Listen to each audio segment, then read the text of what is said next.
এ কোনো সাধারণ জয় না, এটা ইতিহাস সৃষ্টি করা জয়। এটা ধরাছোঁয়ার বাইরে থেকে জয়। সাদিক কায়েম, এস এম ফরহাদ ও মহিউদ্দিন খান তারা প্রতিদ্বন্দ্বীদের চেয়ে দ্বিগুণের বেশি ভোট পেয়েছে, মানে অল আউট উইন। জয়ের চেয়ে জয়ের ব্যবধানটা সবচেয়ে বড় চমক সৃষ্টি করেছে।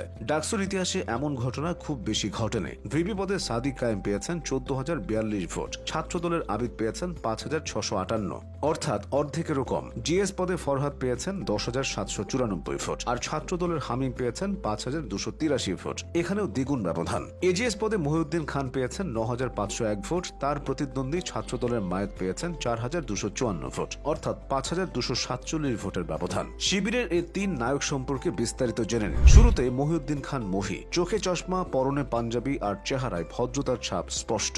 শিক্ষার্থীরা তো বটেই, ঢাকা বিশ্ববিদ্যালয়ের শিক্ষকদের মাঝেও মহিউদ্দিনের জনপ্রিয়তা আছে। ভদ্রতার পাশাপাশি মেধাতেও যে কারো চেয়ে এগিয়ে তিনি। মহিউদ্দিন খান ঢাকা বিশ্ববিদ্যালয়ের লোক প্রশাসন বিভাগের 18-19 সেশনের শিক্ষার্থী। তিনি অনার্সে 3.93 সিজিপিএ পেয়ে প্রথম শ্রেণীতে প্রথম এবং মাস্টার্সে 4 আউট অফ 4 অর্জন করেন। এরপর মাস্টার্সের পূর্ণাঙ্গ ফলাফলেও তিনি সিজিপিএ 3.97 পেয়ে প্রথম হন। তিনি বিজয় 71 হলের সাবেক শিক্ষার্থী। ছাত্র রাজনীতিতে দাপট জিইয়ে রাখার জন্য হলে বছরের পর বছর সময় কাটানোর নজির আছে। সেখানে মহিউদ্দিন খান বিরল দৃষ্টান্ত। স্নাতকোত্তর শেষ হওয়ার 3 দিন পরই তিনি হল ছেড়ে দেন, যা ব্যাপক প্রশংসিত হয়। তাই এজিএস হিসেবে ডাকসু নির্বাচনে মহিউদ্দিন খানের এই জয়টা মোটেই অবাক করার মতো না। এবার আসবে এস এম ফরহাদের নাম।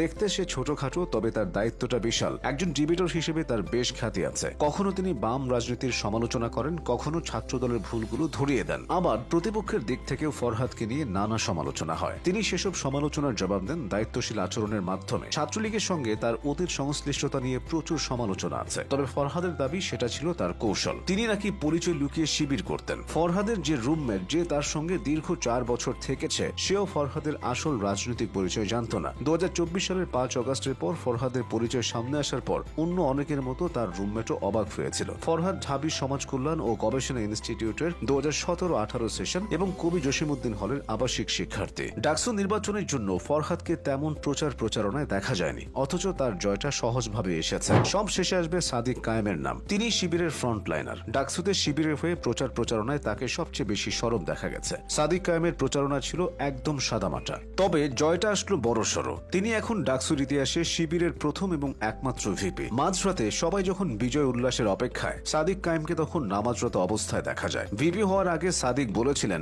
ডাকসুর কাজ নেতা তৈরি করা নয়, বরং শিক্ষার্থীদের স্বার্থ হাসিল করা। এই স্বার্থের ভেতর রয়েছে আবাসন সংকট দূর করা, শিক্ষার্থীদের খাবার ও সুচিকিৎসা নিশ্চিত করা এবং রেজিস্ট্রার ভবনে শিক্ষার্থীদের ভোগান্তি দূর করা। এবার সেসব প্রমাণ করার পালা। তিনি শিক্ষার্থীদের পার্ট টাইম চাকরির সুযোগ, আধুনিক লাইব্রেরি ব্যবস্থা, মসজিদের আধুনিকায়ন, নারী শিক্ষার্থীদের